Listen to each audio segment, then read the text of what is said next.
Petit 3, symétrique d'un cercle. Nous souhaitons tracer le symétrique d'un cercle de centre C par rapport à un point O qui se trouve à l'extérieur du cercle. Que le point O se trouve à l'extérieur du cercle ou à l'intérieur du cercle, la méthode reste la même. Il s'agit dans un premier temps de choisir n'importe où sur le cercle un point.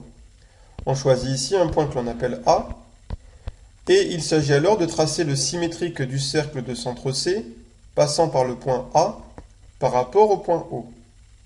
Pour cela, nous allons tracer les symétriques des points A et C par rapport au point O. Nous avons besoin d'une règle et d'un compas, et on va commencer par tracer le symétrique du point C par rapport au point O.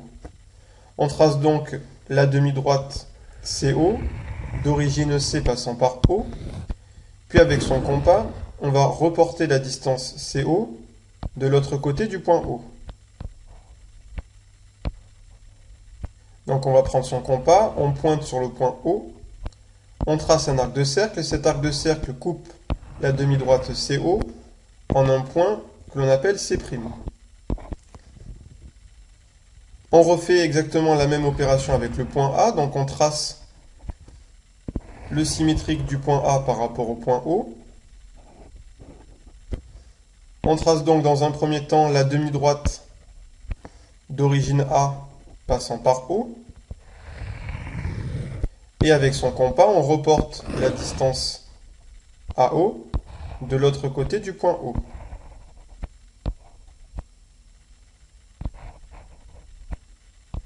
Donc on pointe son compas sur le point O.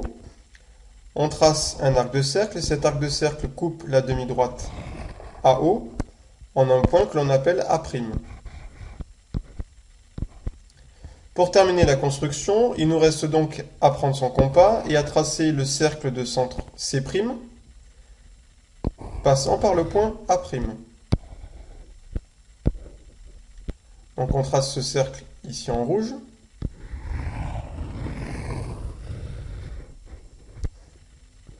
Et on peut remarquer que ces deux cercles ont le même rayon. En effet, si on prend sa règle et que l'on trace le segment CA, puisque la symétrie centrale conserve les distances, la longueur du segment CA sera exactement la même que celle du segment A'C'. Ce qui signifie que les deux cercles ont donc exactement le même rayon. Et on dira ainsi que le symétrique d'un cercle par rapport à un point est un cercle de même rayon. Cela signifie que sur la figure, il faut indiquer le codage qui permet de dire que les deux cercles ont exactement le même rayon.